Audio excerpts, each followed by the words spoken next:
Dulugin, dulugin natin, sambahin, dumalangin. Alleluia, Alleluia, Diyos na mahawain.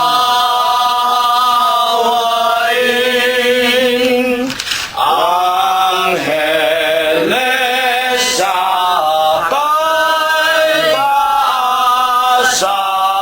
nagpupuri-puri. Halina mga kapatid sa templo ng amang Diyos. Alleluia, Alleluia, Diyos purihin, purihin. Amen.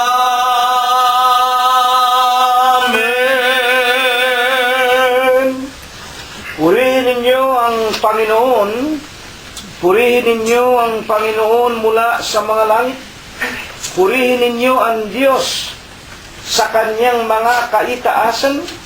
Purihin ninyo siya, ninyong lahat niyang mga anghel. Purihin ninyo siya, buo niyang mga hukbo, mga hari sa lupa at lahat ng mga bayan, mga pangulo at lahat ng mga hukom sa lupa, mga binata at gayon din ng mga dalagang, mga matatanda at lahat ng mga bata. Purihin nila ang pangalan ng Panginoon, sapagkat ang kanyang pangalang mag-isa ay nabunyi, ang kanyang kalwalatian ay nasa itaas ng lupa at ng mga langit. Purihin natin ang pangalan ng Panginoon. Magsiawit tayo sa Diyos ng mga bagong awit at ng kanyang kapurihan sa kapisanan ng mga banal, sapagkat ang Diyos ay nalulugod sa kanyang bayan. Kanyang pagagandahin ang kaligtasan ng mga maamo. Purihin natin ang pangalan ng Panginoon. Purihin natin ang Diyos sa kanyang santuaryo. Purihin natin siya sa langit ng kanyang kapangyarihan. Purihin natin ang Diyos dahil sa kanyang mga makapangyarihang gawa. Purihin natin ang Panginoon ayon sa kanyang marilag na mga kadakilaan, at purihin ng lahat ng mga bagay na may hininga. Purihin nila ang pangalan ng Panginoon. Amen. Pagpatuloy po natin ang ating pagpupuri at pagluwalhati. Higit na nga ang ating mga pag-aawitan, awitin po natin ang bilang 123 sa atin pong mga imnaryo. Ilaw ng katotohanan, dinig ng Diyos na mahal, ang siyang kaligtasan ng taong makasalanan. Ito ang magiging tanglaw ng pusong nadirimlan. Kay Jesus masusumbungan, dulot ng Diyos na banal.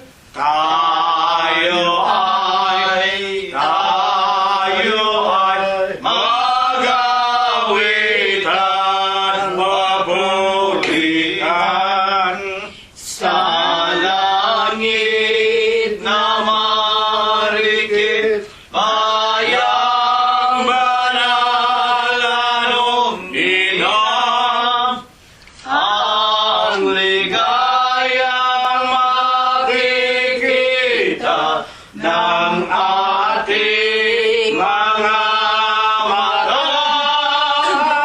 Do'y lungkot ay pawi na. Anong ina, anong ganda.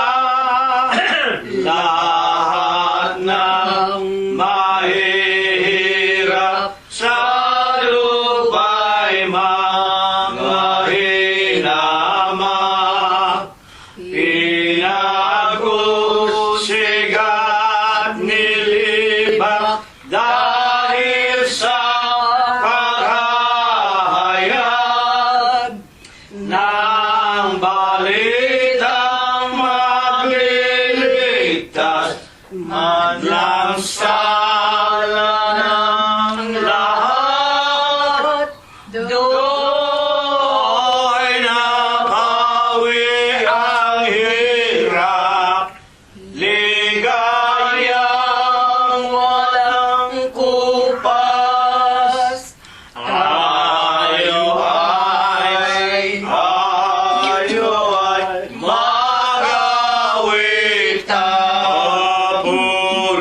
papurihan sa langit na marikit, bayang banal. Anong inam ang ligayang makikita ng ating mga mata. Do'y lungkot ay pawi na. Anong ina, anong ganda.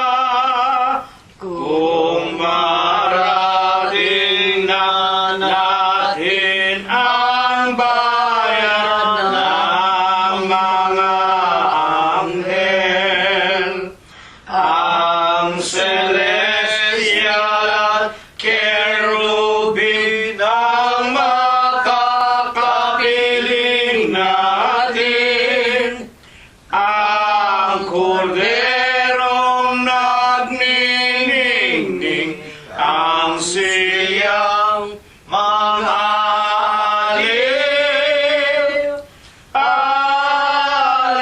Alleluia, ay awitin, ang Diyos ay purihin.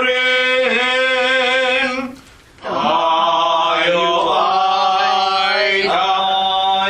ay magawitan, papurihan sa langit na marikit, bayang banal. Anong ina ang ligayang makikita ng ating mga mata. Do'y lungkot ay pawi na. Anong ina, anong ganda. Patuloy po nating sambahin at luwalhatiin at awitan ang ating buhay at nag-iisang Diyos na walang iba kung hindi ang Panginoong Jesucristo. Numero 31 ang atin pong susunod na aawitin. Iglesia liligtas sa Diyos, ito'y kay Kristo Jesus, may tanglaw ng Diyos, ang umibig sa Diyos, sumunod, lahat ay nililimot, papasa ng krus. Tayo ay sumunod sa Diyos, tayo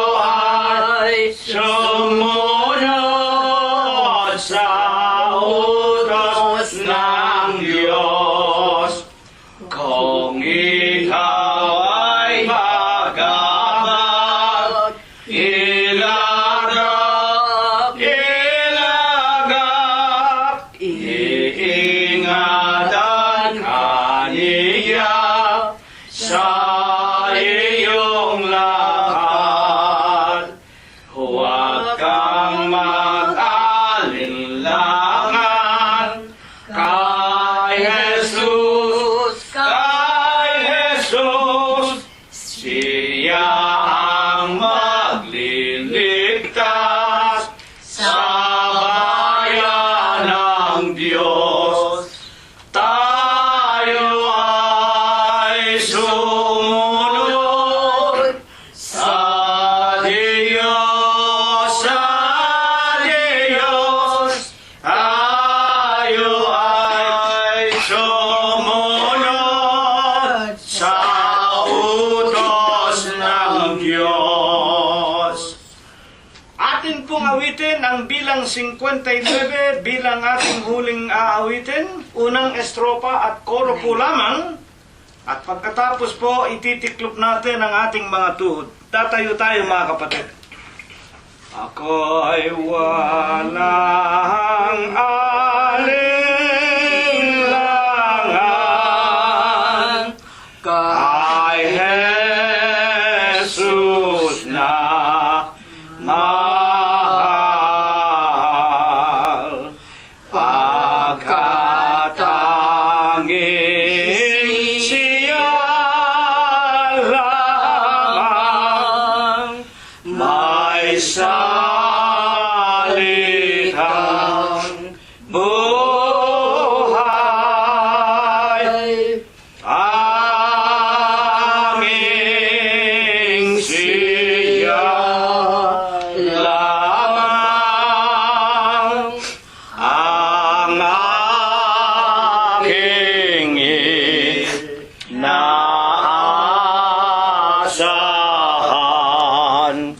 Sa galak o lumbay,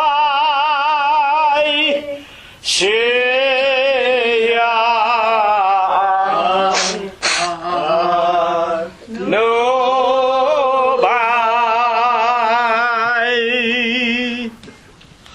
Dakilang Panginoon po naming Diyos, amang banal na lubha kapong kagalang-galang, ikaw po ay Diyos na sadya kapong kapita-pitagan,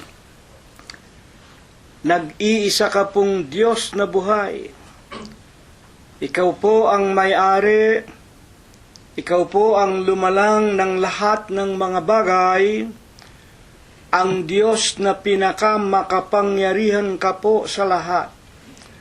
Amang banal na sakbibika sa iyong pag-ibig, napakasagana mo po sa kagandahan ng iyong mga kalooban, napakadakila mo po sa iyong mga pagbibiyaya, datapwat ikaw po ay Diyos, na napakabanayad mo po sa iyong mga kagalitan. Amang banal na ikaw po ang buhay na Diyos ni Abraham, ni Isaac at ni Jacob, ng iyong mga banal na propeta sa bansa ng Israel. Ikaw rin po ang naawa, nahabag at tumawag, pinaglingkuran at pinagtapatan hanggang kani-kaninang kamatayan ng amin pong mga minamahal na mga magulang.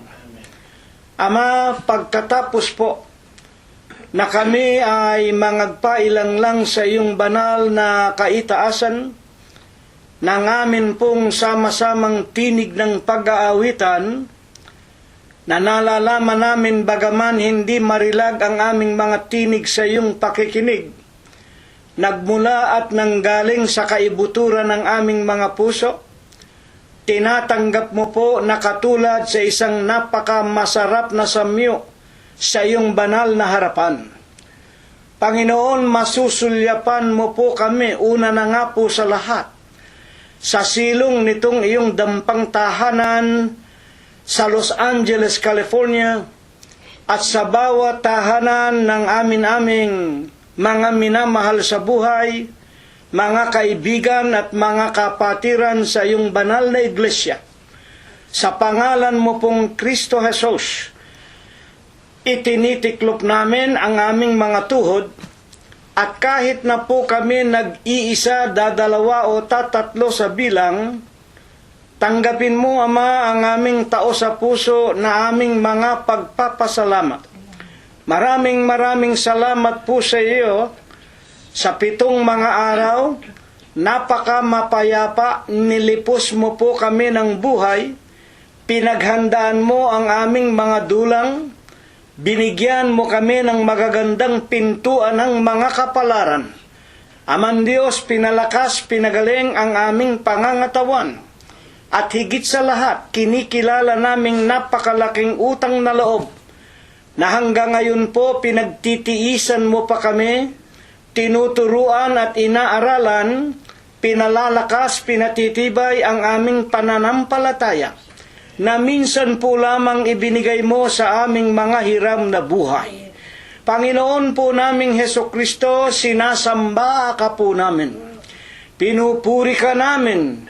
Niluluwalhati namin ang iyong kagalang-galang, ang malinis mong pangalan, sa Espiritu mo po at sa iyong kagilagilalas na mga katotohanan. Panginoon po naming Jesus, nalalaman po namin hanggang ngayon, wala pa po kahit isa man lamang sa amin ang nangakaabot na sa iyong banal na mga kaluwalhatian. Nalalaman naming hindi mo dinirinig, tinatanggap ang mga pagsamba, samo at mga pananalangin ng mga taong nadungisan ng sari-saring karumihan.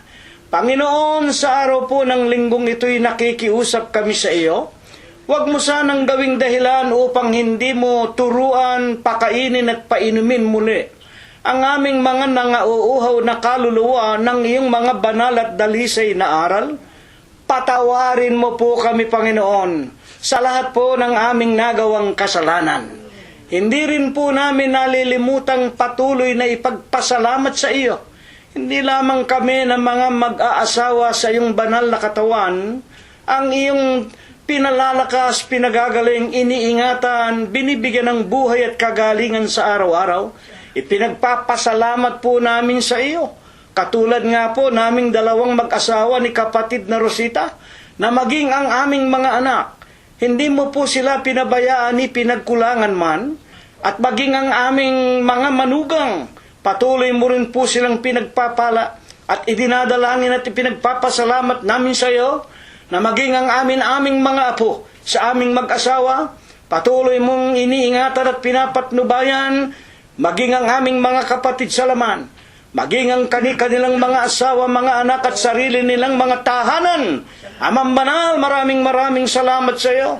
At isinasamot, idinadalangin namin nawa, maging ang mga bagong mga lalaki at mga babaeng araw-araw idinadagdag mo sa bilang ng iyong mga tagapakinig. At ang lahat ng iyong mga anak sa iyong banal na iglesia, magmula doon sa Pilipinas, at hindi kakaunti ang nangingibang bansa at nangingibang bayan upang humanap ng kakainin sa araw-araw, isinasamo namin at ipinapakiusap, Amang banal, maawat mahabag ka sa kanilang lahat, hanggang sa lahat ng aming mga kaibigan at mga kapatiran, 10 kani-kanila rin namang mga mahal sa buhay. Sa bawat araw isinasamo naming tulungan mo pong kaming lahat ay magkasama-sama sa iyong banal na iglesia. Sa 2 pagparito mo po'y makapasok kami doon sa ipinangangako mo pong buhay na walang hanggan. Ama naming Diyos, kami po ay sumasamo sa iyo. Isinasamo naming patnubayan mo nawa ang 2 sa iyong mga hamak na lingkod na kakasangkapanin mo sa paghahayag ng iyong katotohanan. Banalin mo po ang kanilang mga puso, linisin mo po ang kanilang kalooban, bigyan mo nawa ng bisa at espiritu ang kanilang mga tinig. At kung mapakinggan namin ang iyong mga banal na salita, magsisampalataya kaming lahat na ikaw nga ang Panginoong Jesucristo. Hanggang sa huling araw na ito, gumagabay, pumapatnubay, ikaw lamang ang nakikilala naming guro, pastoro, bispo at saserdote, Diyos at tagapagligtas ng aming mga kaluluwa. At sa pangalan mo, Ama, ay dinadalangin namin ang marami ng patuloy na tumatanda sa amin. Habang kami nakikinig ng iyong dalisay na aral, ipuin mo po ang aming mga katawan. Palakasin mo po sana at pagalingin pa kami't dagdagan pa ng maraming mga araw at mga taon sa aming buhay, hindi para gugulin sa pagtatampisaw sa kalikuan at mga kasalanan, Kung hindi makita mong buong puso, buong isip, buong buhay namin, gugugulin sa paglilingkod sa iyong banal na pangalan hanggang ikalawang pagparito mo po sa ibabaw nitong sanglibutan. Amang banal ang lahat ng ito.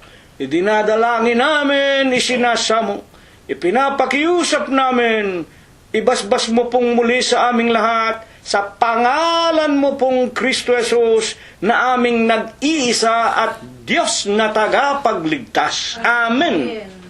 Ngayon pong araw pong ito ng linggo, ay atin na pong ihanda ang ating mga pakikinig.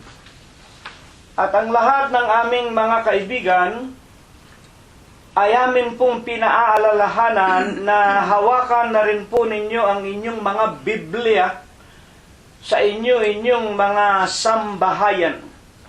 Sa umagang ito, muli po ihanda na natin ang ating mga pakikinig. Ibibigay ko na po sa inyo ang ating minamahal na isa sa matatanda sa iglesia, si kapatid na Prospero Gonzales. Sa banal at dakilang pangalan po ng ating Panginoon, ay bumabati po ako sa inyong lahat, mga kapatid, at sa mga minamahal naming mga kaibigan ng isang banal na kapayapaan. Purihin ang pangalan ng Panginoong Hesukristo. Ngayon, hayaan ninyong tumuloy na po tayo sa linggong ito na inihanda ng Diyos na maging pagkain ng ating mga kaluluwa. Nawa po, ito ay maging isang kaparaanan upang tayo po, hindi ko po na iniaalis ang aming mga sarili, upang tayo po ay lubusan ng maliwanagan kung anong uri tayong mga tao noon at kung anong uri magiging tao kung ang isang nilalang ng Diyos ay tuwirang makakakilala sa Kanya. Pakinggan po ninyo ang suheto ng ating pag-aaralan po ngayong umaga. Sa aklat po ng mga gawa, sa Kapitulo 9 at ang versikulo ay 15, dito po sa ikalawang bahagi, ay meron po tayong mababasang ganito. Sapagkat siya'y sisidlang hirang sa akin. Ito po ay nasa pagitan ng isang talatang ito po, 9:15 ng aklat po ng mga gawa. Sapagkat siya'y sisidlang hirang sa akin. Ang tanong po natin, mga kapatid at aming mga kaibigan, sino po ba ang dito ay nagsasalita? Yung nagsabing siya ay sisidlang hirang sa akin. At ang pangalawa nating maitatanong ay sino po ba yaong kinakausap noong nagsasalita? At ito po ang suheto. At kanino ipinatutungkol yaong salitang hirang sa akin? Kanino po ito ipinapaksa? Hayaan ninyo, katulad ng isang nararapat na pag-aaral, sa Diyos pa rin po tayo magtatanong, sa Kanya po tayo hihingi ng kaliwanagan. At sa ganyan, hayaan ninyong buksan natin ang ating mga banal na kasulatan sa aklat din po ng mga gawa upang malaman natin ang mga karakter ng mga taong ito o ng mga makapangyarihang ito sa nasasabing talata. Gawa 9:10. Ngayon nga'y may isang alagad sa Damasco na nangangalang Ananias, at sinabi sa kanya ng Panginoon sa pangitain, Ananias, at sinabi niya, narito ako, Panginoon. Sumagot po yung Ananias. Ang sabi nga po niya, narito po ako, Panginoon. At sa 9:11, at sinabi sa kanya ng Panginoon, magtindig ka at pumaroon sa lansangang tinatawag na matuwid, at ipagtanong mo sa bahay ni Judas ang isa sa nangangalang Saulo, lalaking taga-Tarso, sapagkat narito, siya'y nananalangin sa makatwid Yung po palang pinag-uukulan noong katanungan, noong pag-uutos, ay nauukol po pala doon sa isang alagad na ang pangalan ay Ananias. At ang ipinagagawa sa kanya ay pinapupuntahan sa kanya yung isang lalaking si Saulo na noon na niya ay nananalangin. Ano po ba ang nangyari nang ito ay marinig ni Ananias na isang lingkod o tagasunod ng ating Panginoon? Ganito po ang halos o ang tuwirang nangyari.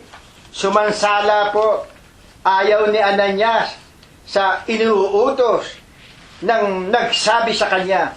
At dito nga po sa 9:13, pakinggan po ninyo, binabasa po lamang natin, aklat din po ng mga gawa.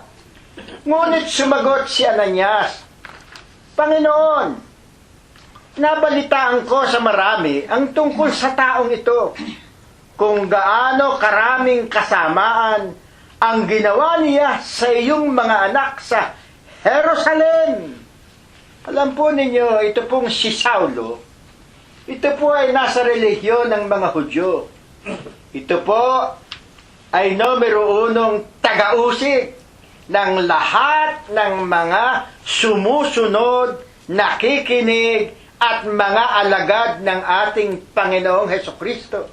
Marami po siyang dinala sa mga kulungan, marami po siyang pinahirapan, at sa katunayan nga po, mababasa po natin sa aklat po ng mga gawa sa 7:59, pakinggan po ninyo kung ano ang ginawa nitong Saulong ito dito po sa aklat ng mga gawa sa 7 at ang bersikulo po ay 59. Ganito po ang ating mababasa.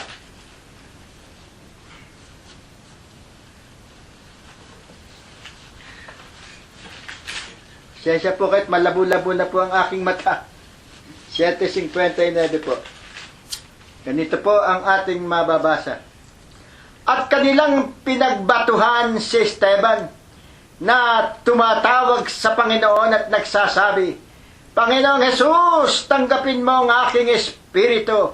At siya'y nanikluhod at sumigaw ng malakas na tinig, Panginoon, huwag mong iparatang sa kanila ang kasalanan ito. At pagkasabi niya nito ay nakatulog siya.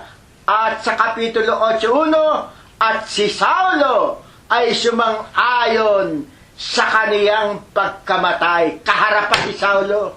Pinatay po itong si Esteban na numero 1 pong diakono ang katungkulan. Saan? Sa iglesia po ng mga banal, sapagkat siya ay kasangkap ng iglesyang itinayo ng ating Panginoong Jesucristo na dilibat ang iglesia ng Diyos kay Kristo Jesus Sa Jerusalem. na nasa Jerusalem po noong kapanahon yaon. At dito pa rin po sa 9:14, ganito pa rin po ang ating mababasa sa aklat din po ng mga gawa. At dito, siya ay may kapahintulutan ng mga pangulong saserdote na gapusin ang lahat ng mga nagsisitawag sa pangalan nga po ng Panginoon. Kaya lahat po ng mga sumusunod sa ating Panginoong Jesucristo, pakatandaan ninyo, inusig, ipinakulong, ipinagpapapatay. Nino? Nito nga pong tinatawag na si Saulo. Kaya nga po, hindi natin masisisi si Ananias sa panuntunan nating mga ordinaryong mga tao. Pakatandaan po natin. Tayo man ay tututol kung ito ay mangyayari sa atin.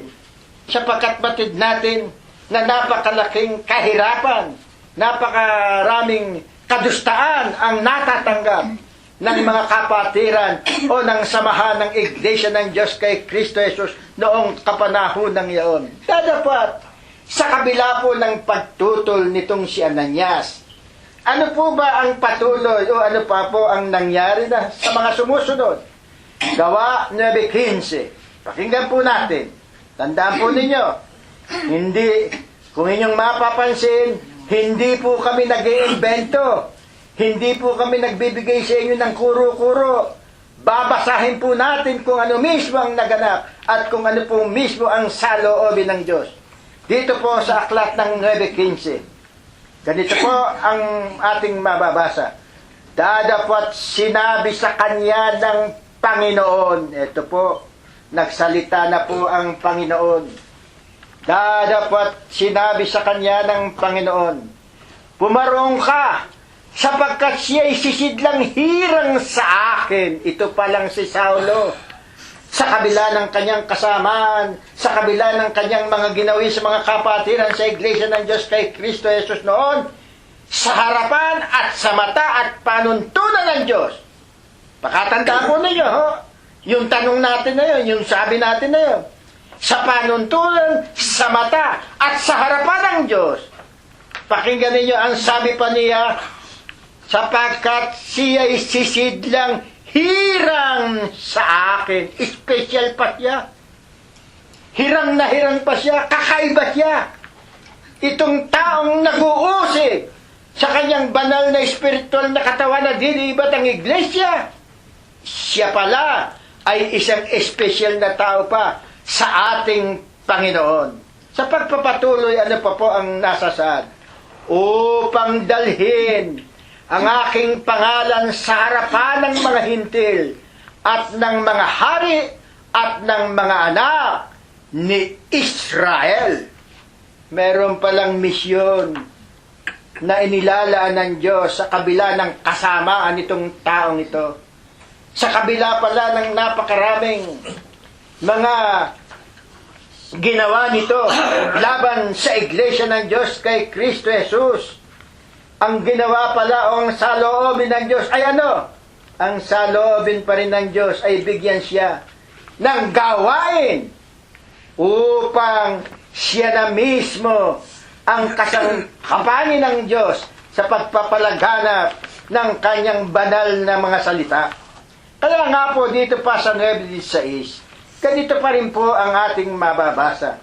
Sapagkat sa kanya'y aking ipakikilala kung gaanong karaming mga bagay ang dapat niyang tiisin dahil sa aking pangalan.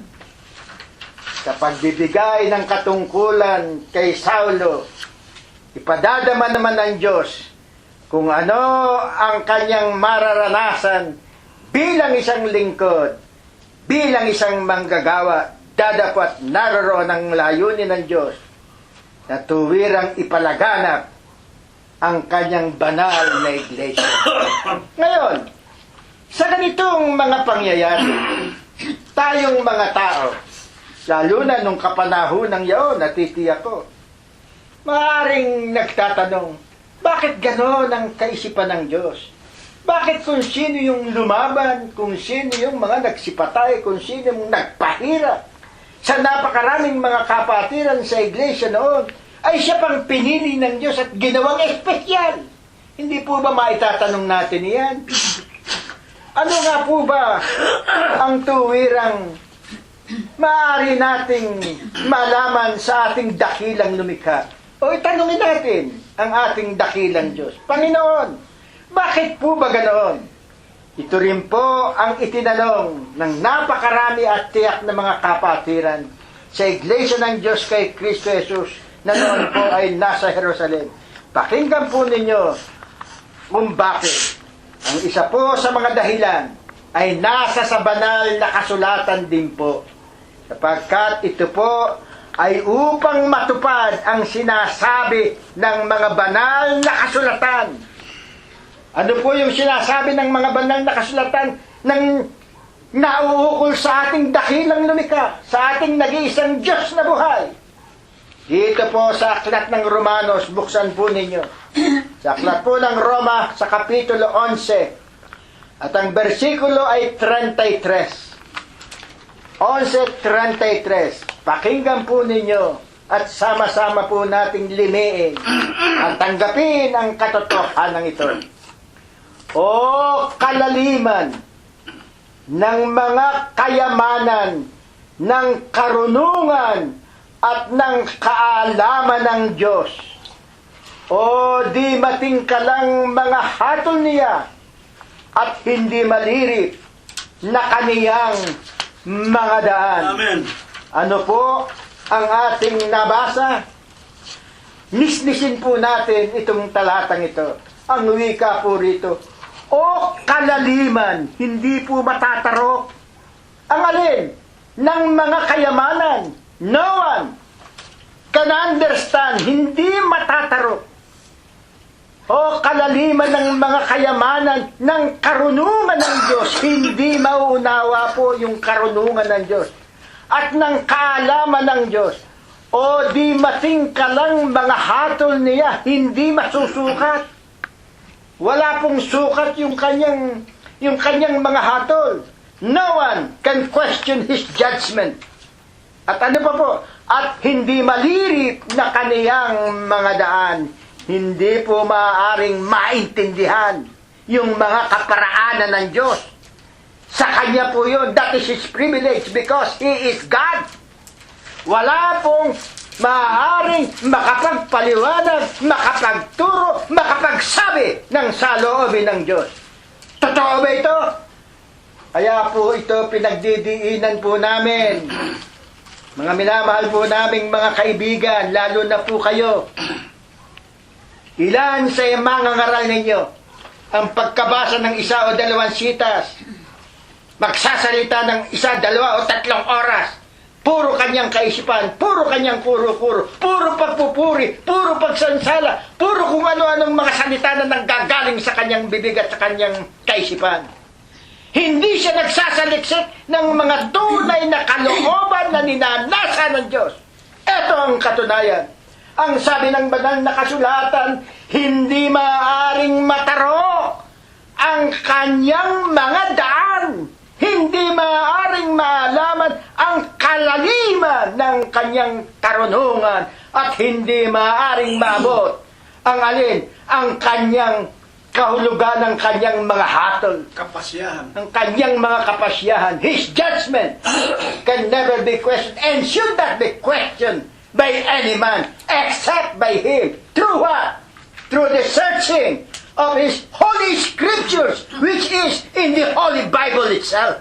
Totoo ba yan? O tatanungin nyo naman kami. Opo, basa. Pakinggan ninyo. Buksan po ninyo ang inyong mga banal na kasulatan. Dito rin po, sa aklat po ng Romanos 11:34, sa kasunod po lamang. Totoo po ba yun? Nasadya. Na walang nakakataro. Basa. 11:34.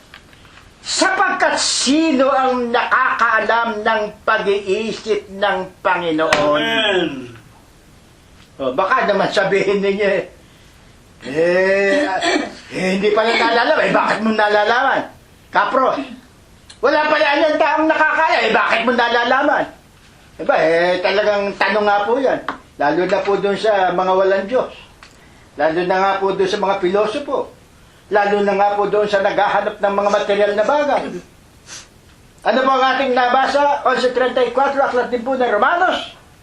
Sapagkat sino ang nakakaalam ng pag-iisip ng Panginoon? O sino ang kanyang naging kasangguni? Alam po ba ninyo ang sagot yan? Isaiah 45:5. I am the Lord, ako ang Panginoon, and there is none else, at wala nang iba. There is no God beside me. Wala nang Diyos maliban sa akin. Amen. Siya lang, and it is His prerogative because He is God. You have got to remember that. Ngayon, doon sa tanong, bakit ikaw, Pros, nagsasermon?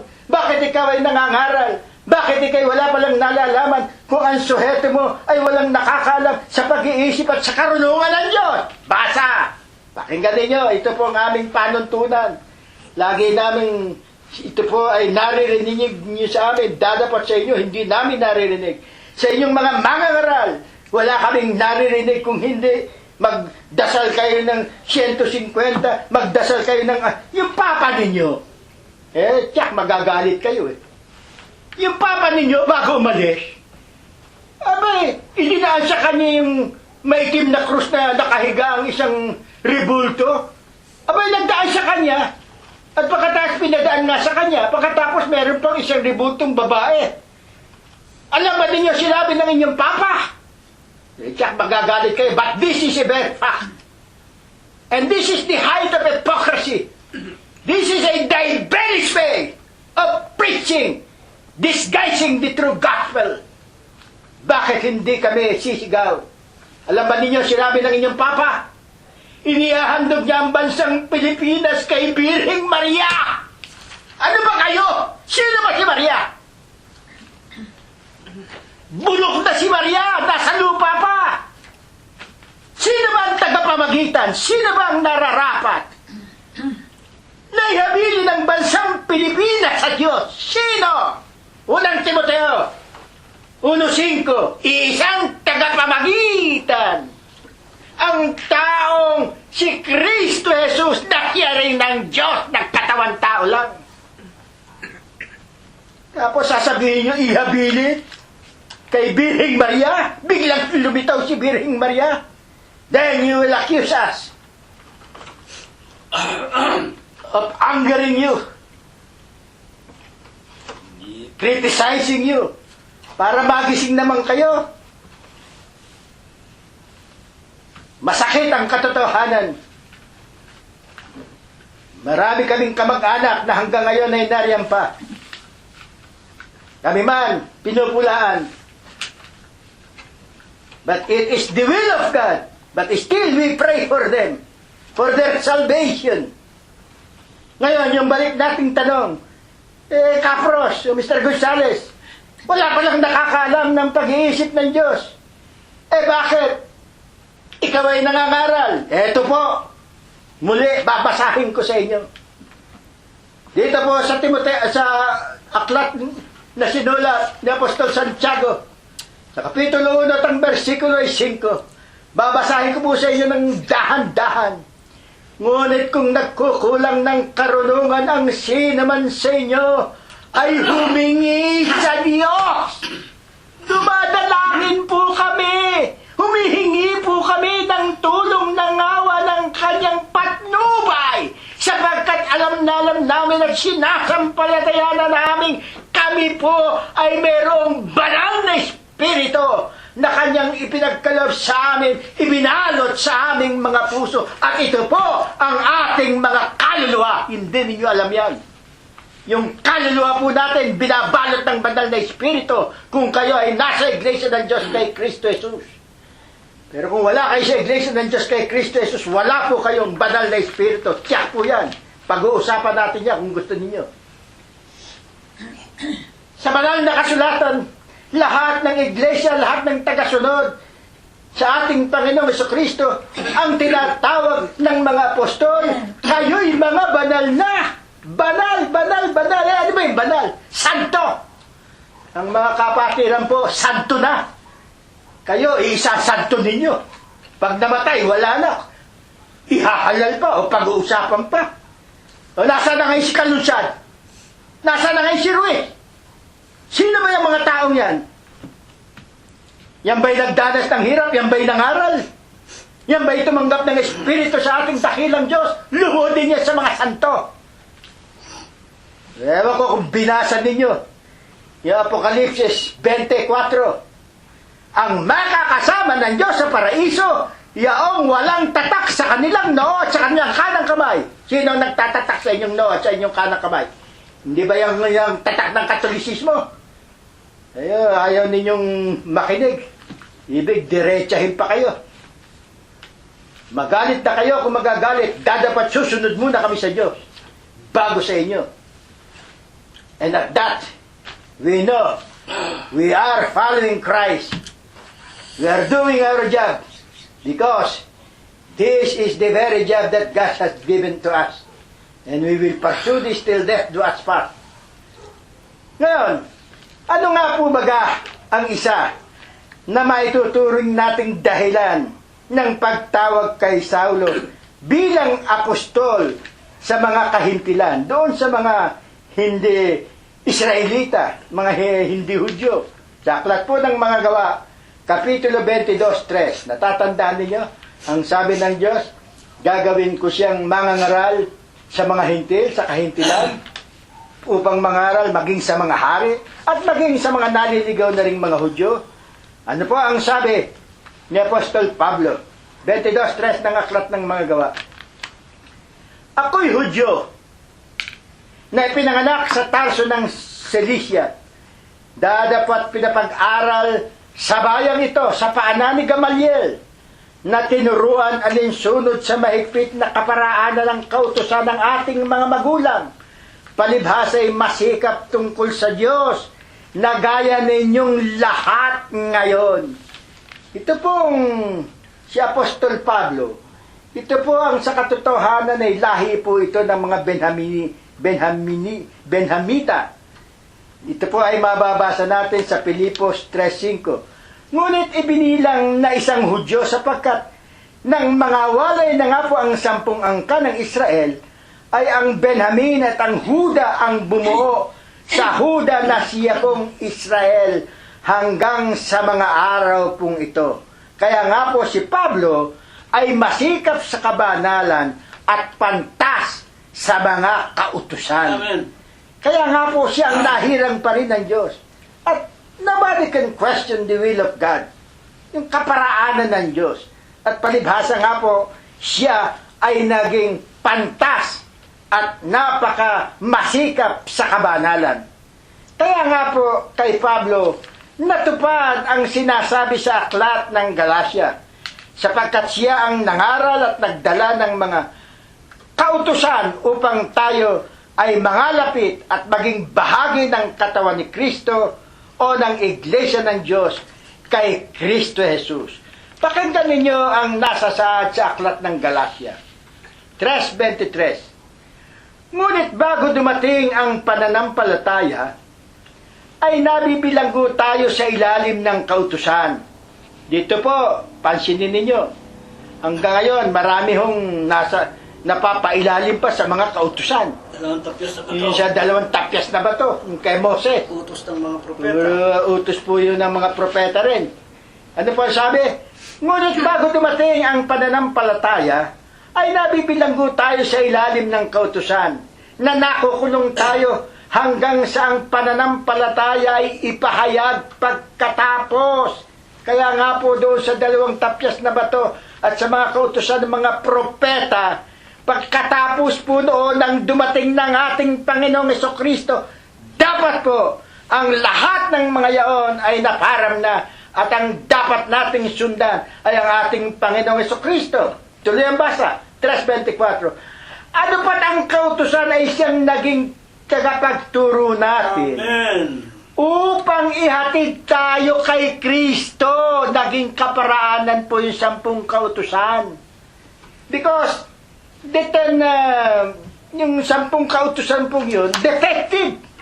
Kung tutusin po, dapat ngayong dumating ng ano pat ang kautusan ay siyang naging tagapagturo natin upang ihatid tayo kay Kristo, upang tayo'y ariing ganap sa pamamagitan ng pananampalataya. Sa pananampalataya po, ito ang hinahanap po ng ating dakilang Diyos. At dito po sa aklat ng Magagawa, bilang patotoo, tignan po ninyo kung ano ang tuwirang nasa saad. At ganito po ang ating mababasa sa 3:20 na pumalit doon po sa mga kautusan. Aklat po ng Magagawa 3:20. Ganito po ang ating mababasa. At upang kanyang suguin ng Kristo na itinalaga sa inyo. At dito po sa 22, tunay na sinabi ni Moses, ang Panginoong Diyos ay magtitindig sa inyo ng isang propetang gaya ko mula sa gitna ng inyong mga kapatid. Siya ang inyong pakinggan sa lahat ng mga bagay na sa inyo'y sasalitain niya. Ang Panginoong Hesukristo na po ang susundin natin. Natapos na po ang tinatawag na mga 10 utos at tayo ay makikinig. Susunod na nga po lamang kanino? Sa mga aral ng ating Panginoong Hesukristo. Amen. Kaya nga po yung 10 utos, kung inyong mapapansin, doon sa 2 utos na inilahad ng ating Panginoong Hesukristo, na ano, una tigit, iibigin mo ng iyong buong puso, ng iyong buong kaluluwa, ang Diyos, una sa lahat. Ano ang pangalawa? Iibigin mo ang kapwa mo ng katulad sa pag-ibig mo sa iyong sarili. Sa dalawang kautusan na ito'y nabubuo ang lahat na po, sama-sama na, lahat na. Kahit na yung wala sa sampung utos, lahat nabubuo na ron. Sino nga naman na magkakasala kung ang pag-ibig mo sa kapwa-tao mo hindi masama. Hindi ka magkakaisip na mga lunya sa kanyang asawa. Hindi ka magkakaisip na nakawan siya. Hindi ka magkakaisip na siraan siya. O patayin man lamang siya. Dadapat ang higit sa lahat. Anumang bagay, anuman ang iyong layunin, saan ka man naroroon, anuman ang iyong kabagabagan, anuman ang iyong suliranin, Diyos ang unang iyong hahanapin, iyong pasasalamatan at ang iyong paglilingkuran. Yaon ang hinahanap. Yon ang sinasabi. Yaon ang nasasaad sa banal na kasulatan. At dito nga po, sa 3:24, ano pa, ang kautusan ay siyang naging tagapagturo natin upang ihatid tayo kay Kristo, upang tayo'y ariing ganap sa pamamagitan ng pananampalataya. Amen. Alam po ninyo mga kaibigan po namin, sa inyong mga nakikinig, pasensya po kayo, magagalit na naman kayo. Marami po sa inyo hindi alam kung ano ang pananampalataya. Marami nagsasabi, I believe in God, we have the same God. Our destination is the same. You are only treading the right way and treading the left way. Whereas the others are treading the straight way. But they are all the same. They are going to God. No! Meron pong isang daan na hinahanap ang Diyos na dapat ay ating sundan. Yung dandaan na kanyang inilahad sa atin. Bago at buhay na daan. Yan po yung bago at buhay na daan. Sa kanyang katawan. Na siya ang katawan. At ano yung katawan na yon? Yan po yung espiritual na iglesia na kinasasangkapan ng kanyang banal at dakilang pangalang iglesia ng Diyos, sapagkat yung pong pinakamapangyarihan sa lahat na itinayo ng ating Panginoong Hesukristo, na siya rin po naman yaon, hindi lamang napag-unawa ng napakaraming mga tao. Kaya nga po, dito pa rin po, sa 3:25 nga po, ang sabi pa rin, dadapat ngayong dumating na ang pananampalataya, ay wala na tayo sa ilalim ng tagapagturo. Wala na tayo kay Moses. Sapagkat kayong lahat ng mga anak ng Diyos sa pamagitan ng pananampalataya ay kay Kristo Jesus. Sapagkat ang lahat na sa inyo'y binautismohan kay Kristo ay ibinihis na si Kristo. Tandaan po ninyo, sa Panginoong Hesukristo po, sa Panginoong Hesukristo po, sa Panginoong Hesukristo po. Hindi po kung kani-kaninong Maria, hindi po kung kani-kaninong Santo, hindi po kung kani-kaninong Pilomena, hindi po kung kani-kaninong etc. Santamba ang mga rebulto ninyo. Papa. Pasunugin ninyo yan. Ibaon ninyo yan, sibakin ninyo yan. I challenge you in front of you. I will disentangle them. Kakaratihin ko lahat yan. Pagpapalakulin ko yan, tignan ko kung ano ang magawa niya mga rebulto ninyo. Sabihin niyo, masakit akong magsalita. But the bare fact is, masakit ang katotohanan. Tandaan po ninyo yan. At yamang kayo, lalo na po kayong mga nasa 10 utos pa, wala na po yan. Dito na po tayo dapat. Kanino? Sa utos, sa aral, at sa kaninong kahalagahan ng kaparaanan, kinakailangan maging ikaw ay miyembro, kasangka ng kanyang banal na katawan na dilibat ang iglesia ng Diyos kay Kristo Jesus, sapagkat doon nasusulat, kapag ikaw ay nakasama roon, ang iyong Pangulo ay ang ating Panginoong Hesukristo, at kapag ikaw ay tuwiran ng nabautismohan doon, ang iyong buong katawan, ibinihis mo na ang ating Panginoong Hesukristo. Sa ikatlong bahagi, ano po ba naman ang banal na layunin?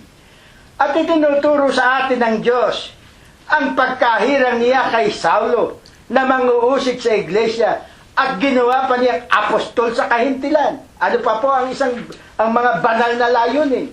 Ito po ang ipaglilingkod ni kapatid na si Rilo Gonzales Jr. Purihin natin, sambahin walang sawa ay luwalhatiin, awitan, tawagan, pakinggan ang ating Panginoong Hesus Kristo, ang Diyos na walang laman at walang buto, nagkatawan tao, upang itayo ang kanyang iglesia, ang bago at buhay na daan, na ang lahat ng tao ay tinatawag ng Diyos para makasama natin sa katotohanan ito. Maganda po ang ating paksa na sinalita at ipinagpaunang ipinaliwanag ni kapatid na Prospero, Aklat ng Mga Gawa, Kapitulo 9, versikulo 15. Sapagkat siya ay isang mabuting sisidlan para sa akin. Napakinggan po natin ang kinausap ng Panginoon, walang iba kung hindi isa sa mga matatanda sa iglesia na noon po ay naroon sa Damasco. Dinalaw ng Diyos at pinag-utusan niya na pumaroon ka sa daang tinatawag na matuwid.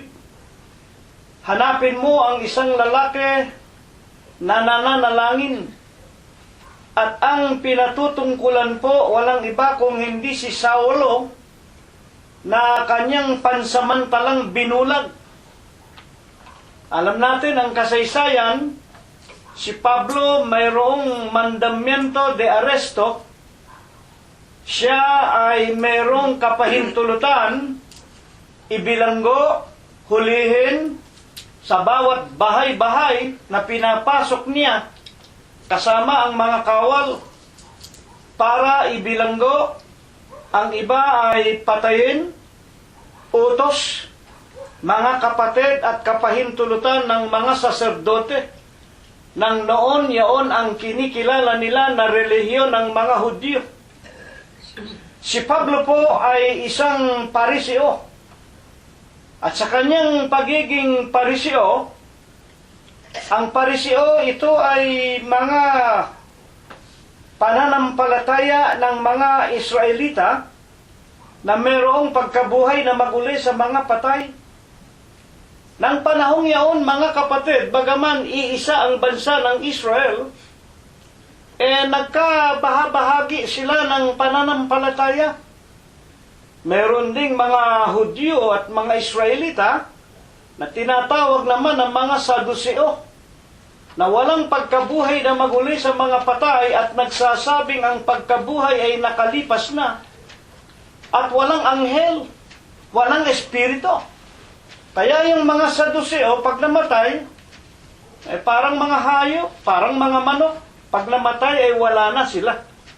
Ngunit ang lalaking ito, si Saulo, ay sumasampalataya na mayroong isang Diyos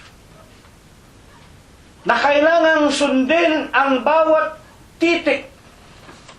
Kaya minsan sinabi ni Pablo, ang titik ay pumapatay. Ang tinutukoy ni Pablo, yung titik sa 2 tapyas na bato. At ang mga kautusan na ibinigay ng Diyos sa mga propeta, una na nga po ang 5 aklat na isinulat ng propetang si Moises. Pinagpapapatay niya.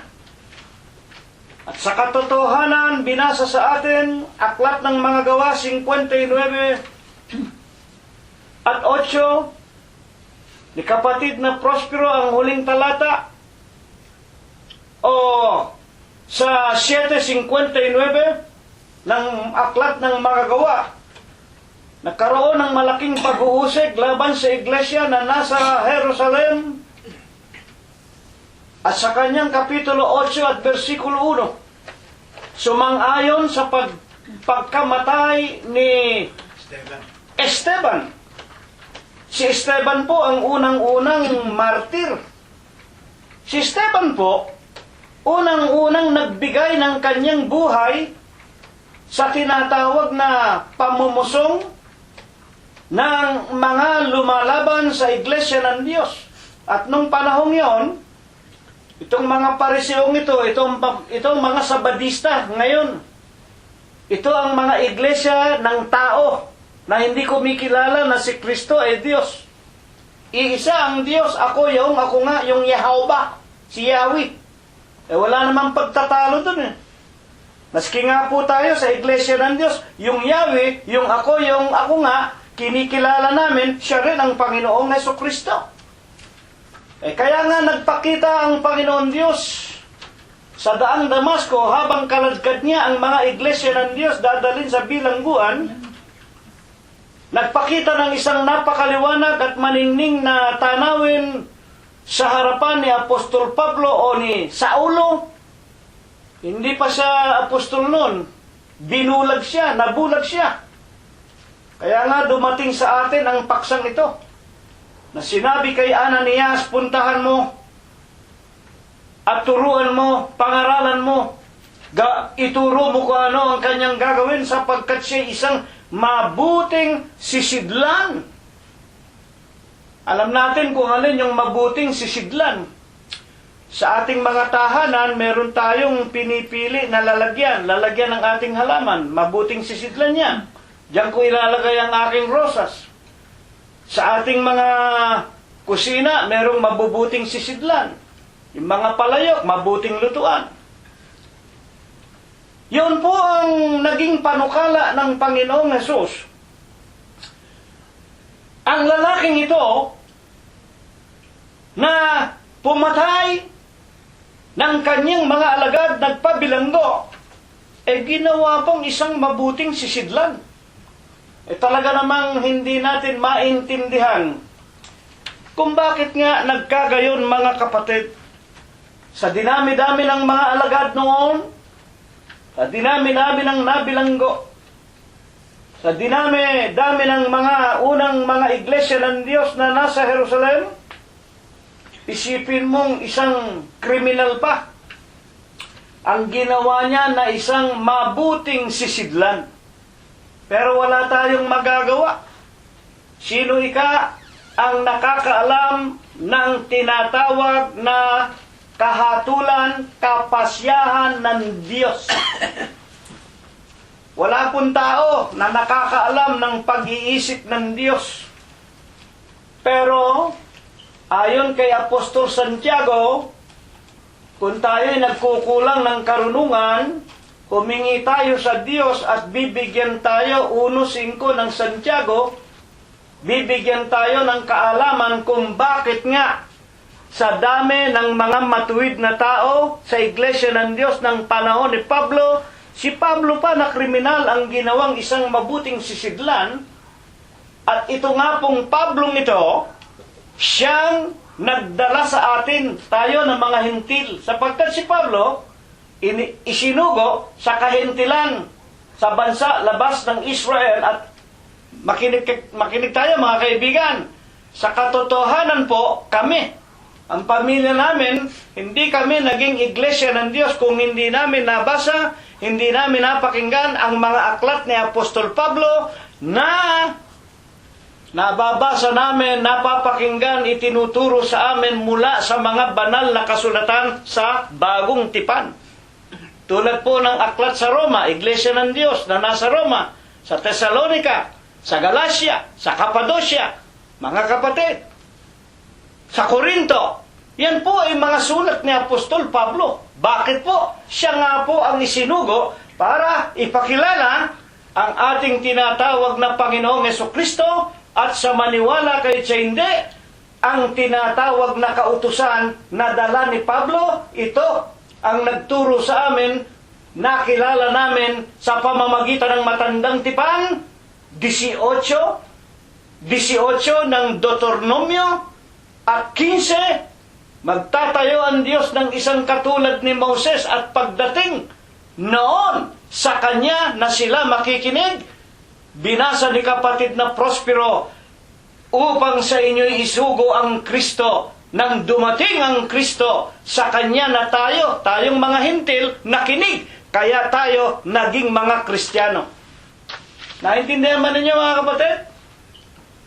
Ang tinatawag na pagiging isang mabuting sisidlan ni Apostol Pablo. At kung bakit nga po siya itinuring na mabuting sisidlan, alam ba ninyo si Pablo, panatiko. Pagka ikaw ay napakinggan ni Pablo na hindi ka sabadista, hindi ka nangingili ng araw ng Sabat, magkakaroon kayo ng pagtatalo at magkakaroon ka ng tinatawag na kapanganiban. Ipabibilanggukan ni Apostol Pablo. Kaya nga nangyari ang malaking pag-uusig. Aklat ng mga Gawa 8:1. Inumpisahan na ni Pablong paghuhulihin ang mga membro ng Iglesia ng Diyos, ayaw mangili ng Sabat at kumikilala sa Kristo. Kailangan doon lang kay Yahweh, doon lang kay Jehovah, tayong lahat, at mangingilin tayo ng araw ng Sabat. Mga tagapakinig po namin.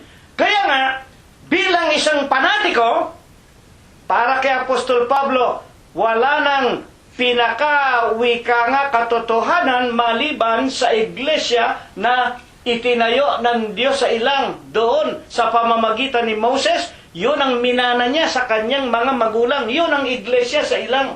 Yun ang iglesia ng Diyos noong araw. Pero, nang magkatawan tao na ang Diyos, ayaw namang kilalanin ni Pablo na ang Kristo nagtayo ng iglesia, kaya nga pinagpapapatay niya ang mga iglesia ng Diyos. Yung kanyang pagmamalasakit, yung kanyang pagnanasa, yung kanyang pananampalataya na merong iisang Diyos, yun ang nakita ng Diyos kay Moses.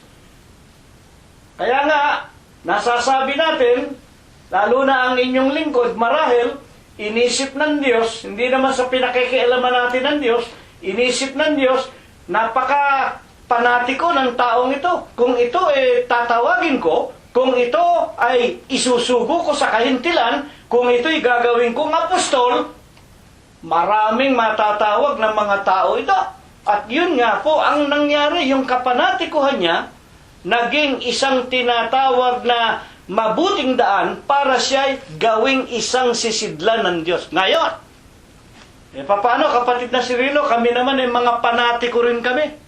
Saan ba kayo panatiko? Kay Birhen Maria. Panatiko kami sa Papa sa Roma. Panatiko kami sa obispo namin. Sugong Angel. Panatiko kami sa mga leader namin. Isa po na itim. Panatiko kami doon sa Nazareno. Ay hindi po kayo tatawagin ng Diyos kamukha ni Pablo. Tatapon kayo sa impyerno, mga magulang at mga kapatid. Si Pablo, simpleng-simple. Yung Diyos ni Pablo, yun din ang Kristo.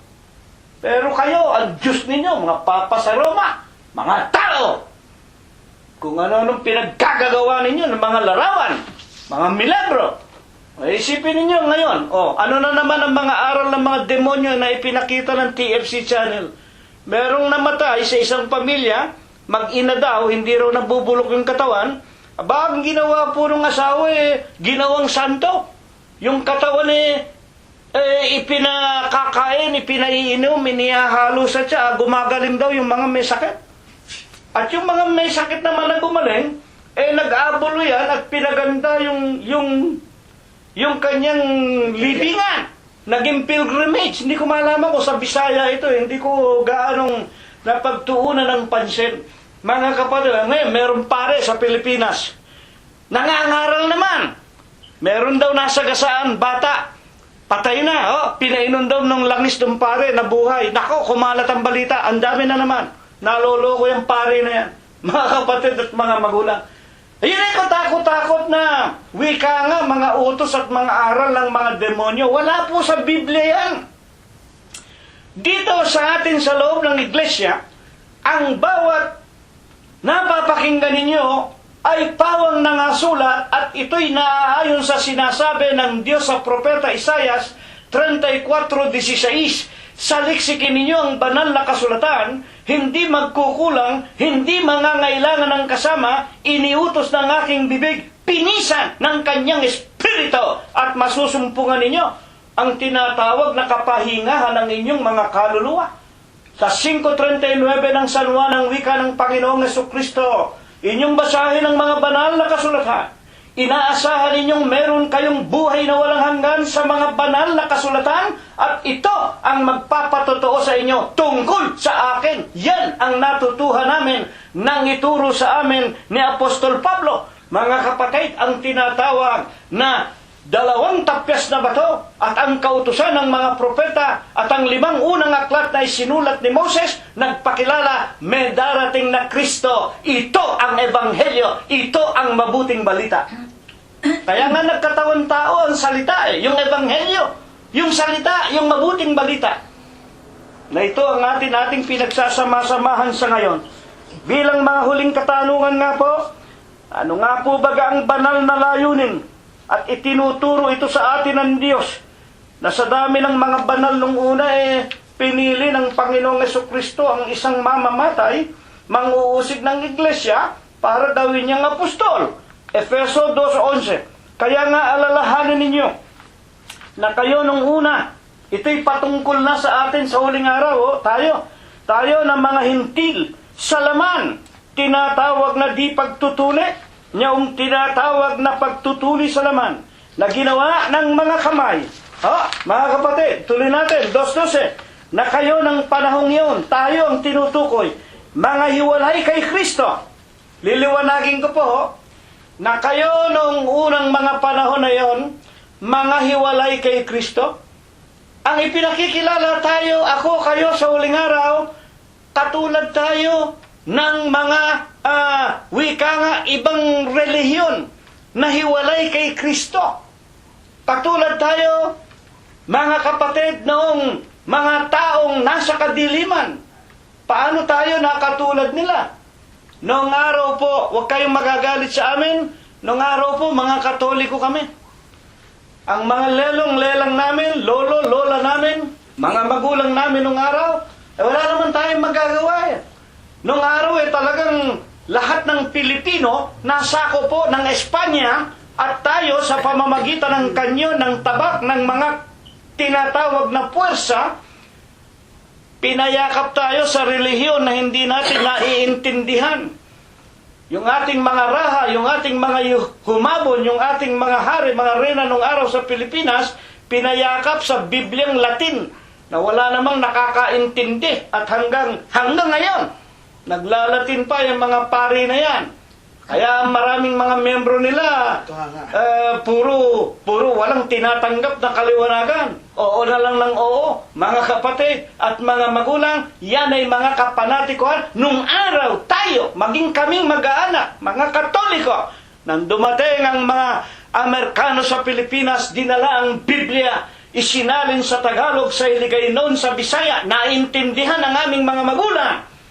Ang aming mga magulang napasapi sa Iglesia ni Kristo. Mga kapatid, noong araw yung Iglesia ni Kristo na dala ng mga Protestante, Church of Christ, ang paniniwala nila si Kristo ay anak ng Diyos. May pag-asa ka pa, anak ng Diyos. Dadapwat yung isang Pilipino, itinayo ito bilang Iglesia ni Kristo na tao. Ginawa niya yung kanyang sarili na subong anghel. Napasama kami dyan. Inalis kami ng Diyos dyan. Mga kapatid at mga magulang, hindi namin naranasan, hindi namin natutuhan, hindi namin naramdaman ang mga tinatawag na pagpapala at ang mga pagtangkilik, higit na nga ang katotohanan, ang kaliwanagan. Meron pang Iglesia ng Diyos, napasama rin kami dyan. Humula 2001, darating na raw ang Kristo. Yung pala ayon sa ating Panginoong Jesucristo, 24:5 ng Mateo, mag-ingat tayo. Yan palang mga humuhula na yan, magsasabing, nasa amin ang Kristo, narito ang Kristo, nariyan ang Kristo, ililigaw ang marami, inalis kami ng Diyos dyan. Kaya nung araw wala kaming Diyos. Nung araw wala kaming bahagi sa buhay na walang hanggan. Mga magulang at mga kapatid. Kaya nga ano nangyari sa atin? Na kayo ng panahong yaon ay mga hiwalay kay Kristo, na mga di kabilang sa bansa ng Israel, mga taga-ibang lupa, tungkol sa tipanang pangako, walang pag-asa. Nung araw, ang pamilya namin, walang Diyos sa sanglibutan. Nung tayo ay nasa iglesyang kinagisnan, nung tayo mga Katoliko, nang tayo naging mga iglesia ni Manalo, nang tayo mga iglesia ng kung ano-anong mga pangalan, nung araw pinag-uusig natin ang katotohanan, katulad tayo ni Apostol Pablo. Ito'y tinuturo upang malaman natin na kapag tayo'y hindi kasama sa Iglesia ng Diyos, mga kapatid, sa katotohanan ito, inuusig natin ang tinatawag na katotohanan. Naging katulad tayo ni Apostol Pablo, bagaman yung relihiyon ni Pablo, makinig tayo mabuti, yung relihiyon na minana ni Pablo, yun ang katotohanan, yun ang matandang tipan. Naintindihan ba niyo? Ang pagkakamali ni Pablo, ayaw niyang tanggapin ang bagong tipan sa katawan ni Kristo, kaya pinag-uusig niya. Yan ang kaugnayan natin. Kaya ito itinuturo tayong lahat, mga Pablo tayo, mga Saulo, na lumalaban sa katotohanan. Hindi ba nangyayari ngayon? Kapag nangangaral ang iglesia ng Diyos sa inyo, na umalis na kayo dyan sa mga salit-saling sabi ng tao, sa mga milagro, sa mga santo, sa mga papa, lumayas na kayo dyan. O nagagalit kayo sa amin, o inuusig ninyo ang iglesia ng Diyos. Pablo kayo Pablo, kayo Saulo. Naiintindihan ba ninyo ang ating pag-aaral? Mga kapatid, sa uling araw na ito, napakaraming taga-usig, maraming umuusig sa iglesia ng Diyos. Lalo na nga pag sinasabi namin sa inyo, maliban sa iglesia ng Diyos kay Kristo Jesus, lahat ng relihiyon, lahat ng iglesia sa demonyo. O magagalit kayo kay kapatid na Cirilo. O hindi ba sinabi ng Panginoong Kristo kay Pablo, sinusugo kita sa kahintilan upang idilat mo ang kanilang mga mata, upang alisin mo sila sa kadiliman at sa kapangyarihan ni Satanas, at dalhin mo sila sa aking kagilagilalas na kaliwanagan. Anong ibig sabihin? Pablo, isinusugo kita sa kahintilan, mga kapatid, para alisin mo ang mga tao saan? Sa iglesia ni Satanas. Iisa lang ang iglesia. Iisa ang iglesia.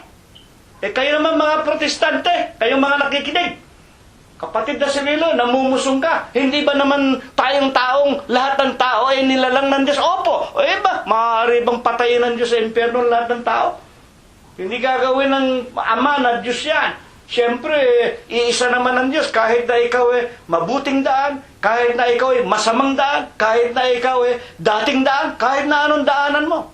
Nasaan ang aklat ng Kawikaan 14:12? May daan, may iglesia, tila matuwid sa tao ang dulo, mga daan ng kamatayan. Burahin ninyo yan. Kung mabubura ninyo sa Kawikaan 14:12, sasama ako sa inyo. Bay, napakasarap ng buhay dyan. Kahit na pala ikaw babayero, lasenggo, mamamatay tao. Kahit na ikaw politiko, senador, kongregista ka, ikaw vice-presidenteng mandurugas, at ikaw wika nga, yung mga tinatawag na nang aapi ng iyong sariling mga kababayan, ipapani ka sa langit sapagkat hindi daw pala mahalaga ang daan o ang iglesia. Pare-pareho naman daw ang Diyos. Hindi nga natin pwedeng burahin yun Aklat ng Kawikaan 14:12. May iglesia, tila matuwid sa tao, ang dulo'y kamatayan. Mga kapatid, hindi po ganyan ang nakikilala namin. Hindi po. Yan ang itinuturo namin sa makatwid baga ang iglesia ng Diyos kay Kristo Jesus, na ito ang tinatawag na katotohanan, ang bagong daan. Ito ang itinuro ni Apostol Pablo sa labas ng tinatawag na bansa ng kahintilan. Kaya nga ngayon, ayon kay Apostol Pedro, sa atin, gagamitin na namin ang aming sangbahayan, kami na mga Gonzales na nasa iglesia ng Diyos kay Kristo Jesus. Bautisado kami sa pangalan ng Ama, Anak at Espiritu Santo, iglesia ng Diyos kay Kristo Jesus. Ano na ang naging kalagayan namin nang tanggapin namin ang mga aral na dala-dala sa amin ni Apostol Pablo? Kapitulo 2, versikulo 9 ang wika ni Apostol Pedro sa kanyang unang aklat. Datapwat ngayon kayo isang lahing hirang, isang makaharing pagkasaserdote, bansang banal, bayang pag-aaring sarili ng Diyos. Putulin ko muna. Tanungin mo nga yung mga Katoliko na yan. Oy, kayo mga Katoliko, nilalahat ko na kayo. Masasabi ba ninyo na kayo ay bayang pag-aaring sarili ng Diyos? Alam ba ninyo yung sarili ng Diyos? Ano ba ang masasabi ko sa inyo pag tinanong ninyo ako? Yang bang bahay na yan, Mr. Gonzales, bahay na pag-aaring sarili mo? Opo. Pakita mo nga sa akin ang Torrens title mo, ang titulo. Mababasa po ninyo roon ang bahay na ito. Pag-aari ni Cirilo at ni Rosita Gonzales. Bakit? Kami ang may-ari. Yung relihiyon, paano makikilala na ang relihiyon ninyo pag-aari ng Diyos? Kami po ay kaanib saan? Sa iglesia. Nino? Ng Diyos. Bakit nga Diyos? Siya may-ari sa amin kayo. Saan ba kayo nakaanib? Kami po, mga iglesia apostolika, katolika, romana. Hindi kayo pag-aari ng Diyos. Pag-aari kayo ng Roma. Pag-aari kayo ng Roma, okay naman. Kami po, Iglesia del Sette Budia alias Sabadista.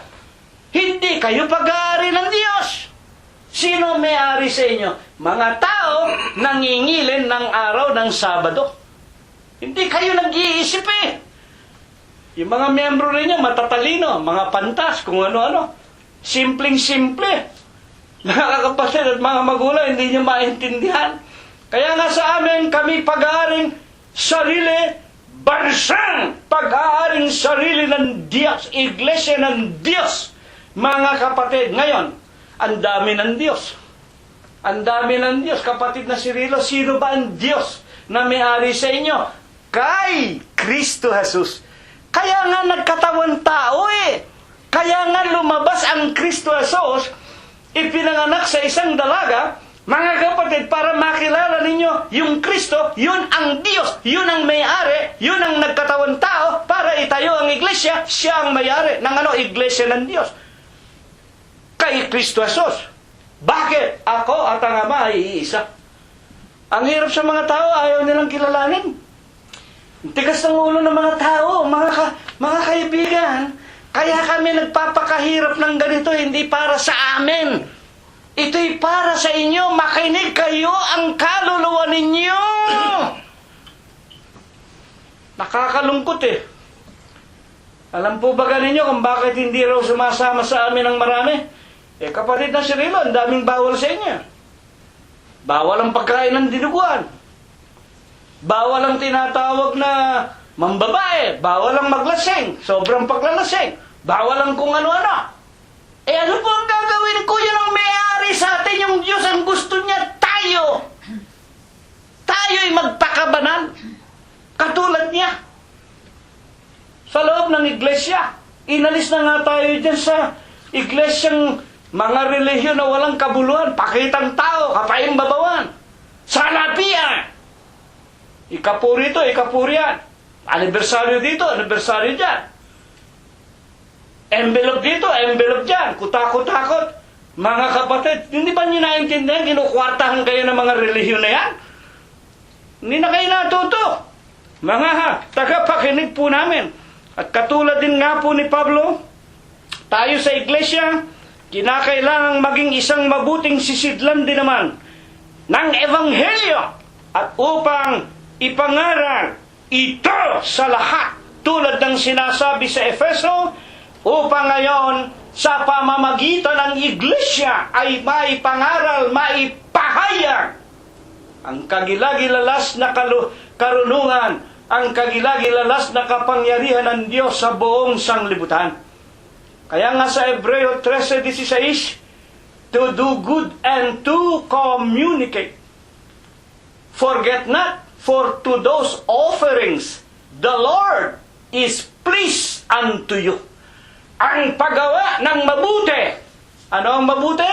7:12. Banal, matuwid, mabuti ang utos ng Diyos. 7:12 ng Romanos. Ano ang gagawin sa banal, matuwid, mabuti na utos ng Diyos? To do good. Susundin natin. Ecclesiastes 12:13. Sundin mo ang utos ng Diyos. Ito ang buong katungkulan ng tao. At pagka sinunod na natin, to do good and to communicate, ipangangaral natin. We will expound. We will express to all. At para magampanan natin ito sa huling araw, pinalago ang karunungan Daniel 12:4. Meron ng internet, libre na.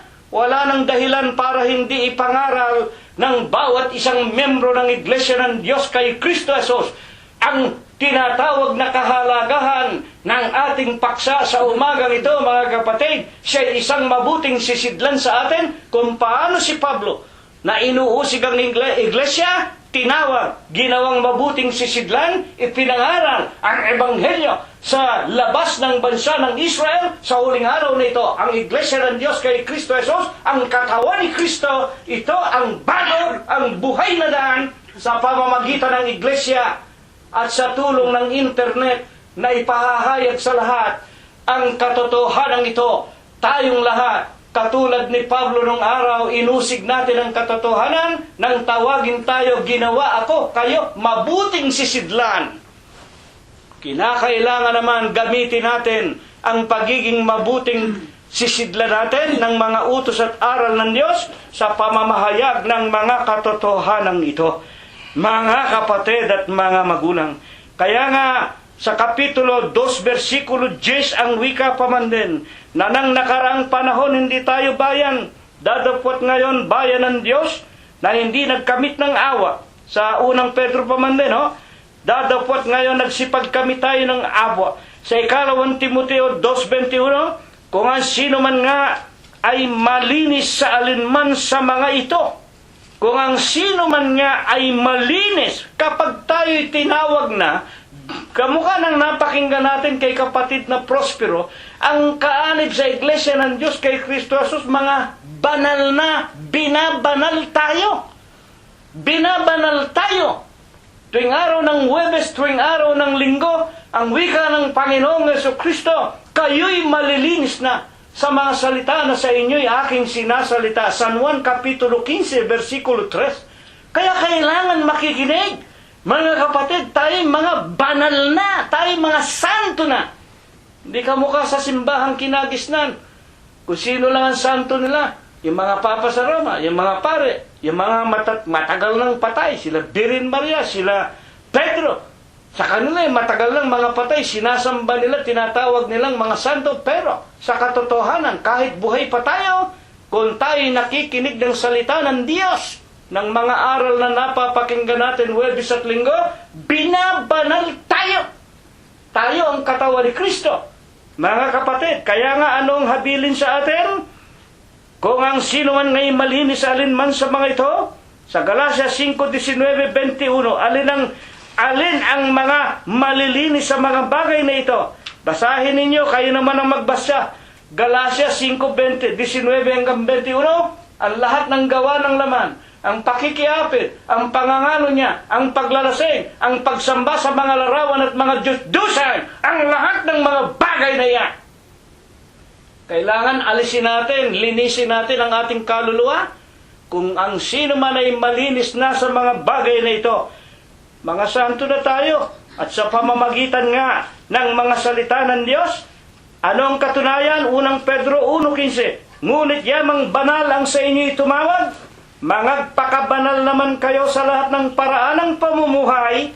1:16, sapagkat nasusulat, kayo'y mangagpakabanal sapagkat ako, ang Diyos, ay banal. Amen. Kaya nga mga kapatid, binanal na tayo. Nang tayo po ay mabautismohan sa Iglesia ng Diyos kay Kristo Jesus sa pangalan ng Ama, Anak at Espiritu Santo, Iglesia ng Diyos kay Kristo Jesus. Naging pag-aari tayo ng Diyos, bayan, makahari, pagkasaserdote, na tayo po isang mabuting sisidlan, may katungkulan tayong ibahagi ito. Una na nga, charity begins at home. Mga kapatid, at sa lahat ng ating mga kapwa-tao, na ito nawa ang ipagpala, ito nawa ang ibasbas sa atin ng Diyos magmula ngayon, magpakaikilanman. Amen. Mag-aawitan po tayo na isang maiklit may spiritong awitin, numero 47, unang estropa at koro po lamang. Nakikiusapan kong manguna sa panalangin si kapatid na Rosita. Tatayo tayo mga kapatid. 47 po. Si Jesus iyang kaabang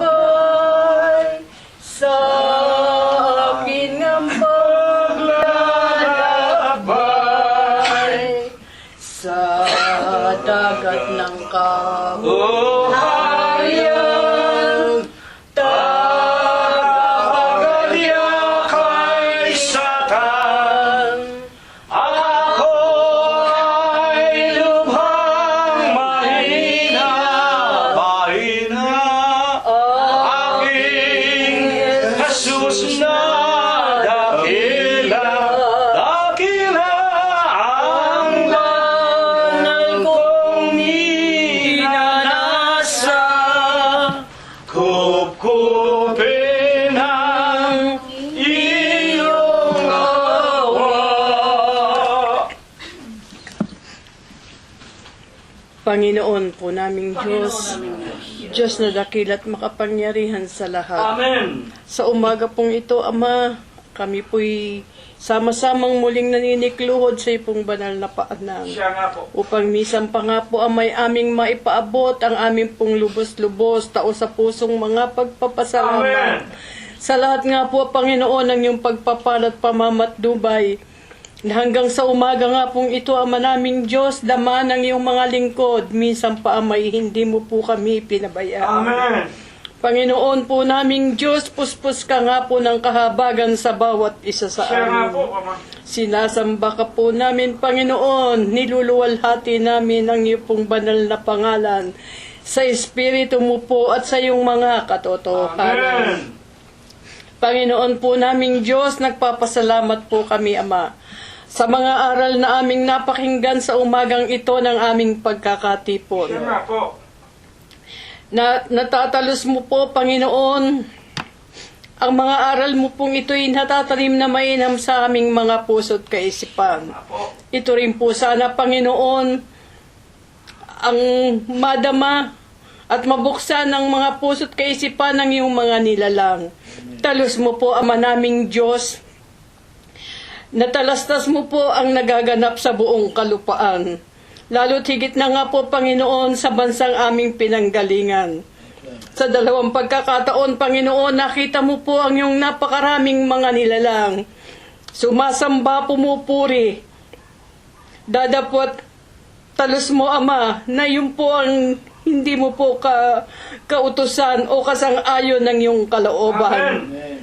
Sumasagi po, Panginoon, sa aming mga kaisipan. Ito po ba, Panginoon, ang nasulat sa iyong banal na kasulatan, na sindami ng buhangin sa dagat ang babawian mo ng buhay. Amen. Panginoon po naming Diyos, mabuksam na po sana, Panginoon, ang maraming iyong mga nilalang sa katotohanan, sila man, Amen. Panginoon, ay makasama namin, makasama mo po, Panginoon, sa iyong kinaroroonan, makasama namin na pumupurit lumuluwalhati sa iyong banal na pangalan, Amen. sa Espiritu mo po at sa iyong katotohanan. Amen. Sila man, Ama, ay manampalataya, tulad ng aming pananampalataya, Ama naming Diyos, na pagka sumapit na po, Panginoon, ang iyong kahatulan, kami po, Panginoon, ay naroroon at pagkakalooban mo po ng buhay na walang hanggan. Amen. Panginoon po naming Diyos, kami po, Panginoon, ay nagpapasalamat sa lahat nga po, Panginoon, ng pamamatnubay na ipinagkakaloob mo po sa bawat isa sa Siya nga amin. po, Ama. Talastas mo po, Ama, ang aming mga kalagayan. Wala po kami, Amang, maililihim sa iyong makapangyarihang paningin. Ama naming Diyos, amin lang po, Amang, isinasamo na hanggang sa mga huling kapanahon ng ito'y wag mo po kami, Amang, pababayaan. Amen. Lalo mo po, Panginoon, na pagtibayin ang aming mga pananampalataya habang kami po, Panginoon, ay naririto't pinagkakalooban mo po ng buhay at ng aming kalakasan. Amen. Makita mo po kami, Panginoon, sampu ng aming mga mahal sa buhay. Sama-sama po, Panginoon, na nagpupurit lumuluwalhati sa ipong banal na pangalan. Amen. Panginoon po naming Diyos, amin pong isinasamo, Ama. Ang mga lingkod mo po, Panginoon, na sa tuwi-tuwi na ikinakasangkapan mo po sa pagpapahayag ng iyong mga katotohanan, ng iyong mga kautusan. Siya nga po. Panginoon, wag mo po, Ama, silang pababayaan. Lagi mo po sana sila, Amang, pagkakalooban ng kalakasan pa ng kanilang mga pangangatawan. Amen. Na sa gayon, Ama naming Diyos, kanila po, Amang, maganap ang kanilang mga katungkulan. Maipahayag po nila, Panginoon, ang marami pang mga kaalaman. Siya nga po. Nang sa gayon, Ama naming Diyos, marami pa pong mga labing pumurit lumalhati sa iyo pong banal na pangalan. Amen. Pagkalooban mo rin po sila, Panginoon, ng marami pang mga kaalaman na ito po, Panginoon, ang maibabahagi nila sa mga lingkod mo po, sa mga nilalang mo na sadya pong hindi pa nakakaalam ng katotohanan. Amen. Panginoon po naming Diyos, sa umaga nga pong ito, Ama, kami po'y sumasamot dumadalangin Sumasampal. na ang iyo pong mapagpalang kamay ang lagi po namin amang kalakbay sa buhay na ito sa araw-araw ng aming pakikipamayan sa bawat dako ng aming kinaroroonan. Lalo't higit na nga po, Ama, doon sa lahat ng aming mga mahal sa buhay na naroroon po sa malalayong dako at ng iba'y nasa malalayong at iba't ibang mga bansa. Amen. Panginoon po naming Diyos, wag mo po, Ama, silang Siya pababayaan. nga po. Lagi mo po nawa, Amang, itatanglaw ang iyong makapangyarihang paningin sa bawat dako, sa bawat tahanan kung saan silang lahat mga naroroon, Ama naming Diyos. Gayon din po naman, Ama, sumagi po sa tuwi-tuwi na kapag sumasapit ang ganitong mga araw sa kanilang mga buhay, kasama po namin sila na nagpupurit, lumuluwalhati, nagpapasalamat sa lahat nga po ng iyong pagpapalat pamamatnubay. Amen. Ama naming Diyos, ang lahat po ng mga ito, sampu nang hindi na po nasambitla ng iyong lingkod, mga samot panalangin ng aming mga mahal sa buhay, mga kaibigan, mga kamag-anakan, ay amin po amang sinasampalatayanan ng iyo pong mapagpalang kamay ang magbubukas sa bawat isa sa amin ng pagpapalat biyaya sa amin sa araw-araw ng aming mga buhay. Amen. Panginoon, ang lahat po ng ito, magalang ko pong isinasamo, idinadalangin sa iyo, Amang Diyos, Kristo Jesus, na amin pong nag-iisang Diyos na tagapagligtas. Amen. Diyos na makapangyarihan sa lahat, na nagbibigay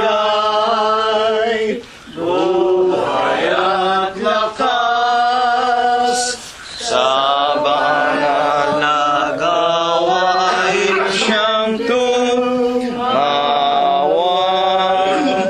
Ang nagtiis ng hirap, kaming lingkod mo ay nagpapasalamat sa kaloob mong buhay at lakas. Dalangin namin sana ay maging dapat tanggapin mo, Diyos ko. Panginoon po naming Diyos, Panginoon naming Diyos. Ama naming lubhang banal, makapangyarihan sa lahat. Amen. Ikaw po ang aming tanging Diyos na gumagabay sa bawat sa amin. Siya nga po. Muli sa umaga ito'y nanikluhod kami sa ipong harapan at kami po'y nangakinig niyo po mga aral. Amen. Muli kami Panginoon pasalamat sa mga aral na ito at sa lahat ng makabutihan sa bawat sa amin. Siya nga po. Kaya po tanggapin niyo po sa inyo pang harapan ang mga salaping amin na pagkayanan. Nanawa ito po'y magamit po ng iyong kapangasiwaan, makatugon sa lahat ng mga tao na nangangailangan. Amen. At sa lahat po Panginoon, sana po ang mga salaping ito'y maging kasangkapan sa paghasag po ng Ebanghelyo sa ibabaw ng sanlibutan. Amen. Amin lang pong sinasama Panginoon sa iyo na sana huwag na kami kasawaan at sa mga susunod linggo na aming buhay, muli niyo po kami makita naglilingkod at umaat po ng mga may kasiglahan. Siya nga. Panginoon po namin Diyos, amin rin pong sinasama Panginoon sa iyo, ang mga lalaking tinaguyod po Panginoon sa aming harapan upang maghatinin pong mga banal na mga aral. Kaya po nabigyan po sila ng mga katalinuhan na nagmumula pa po sa ipong banal na kakitaasan. Panginoon, muli sa umaga ito'y magkahiwalay kayo mga kapatid. Ang iba po sa amin tutungo sa kanilang matahanan, iba tutungo sa kanilang paghanabuhayan. Loobin niyo po Panginoon, marating namin ang aming patutunguhan ligtas sa lahat ng mga kapahamakan. Amen. Panginoon po namin Diyos, marami kami kahilingan naman, dadapat kami maasa na mga ito idadatag lang po sa amin. Kaya po lahat ng mga bagay, magalang po namin hiling sa dakilang pangalan, Diyos Kristo Jesus, namin Diyos at dakilang kapagligtas. Amen. Ang Ama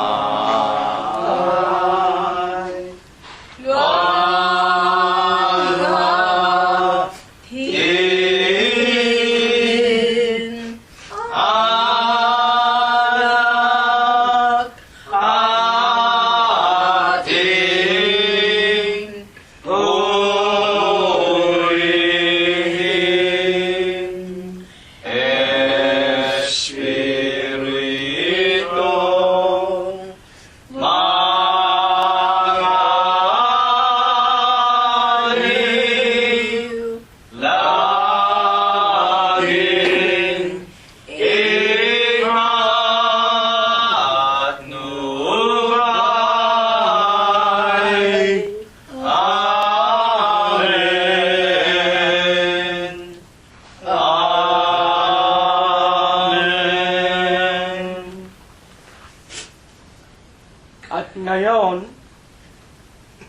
sa pagkasangkapan ng Diyos sa kanyang hamak at walang kakabukabuluhang alipin, tanggapin po nating mga magkakapatid sa umagang ito ang walang hanggang pag-ibig, ang walang hanggang pagbibiyaya, ang pakikipisan, ang kaaliwan, ang pamamatnubay at ang kagalingan.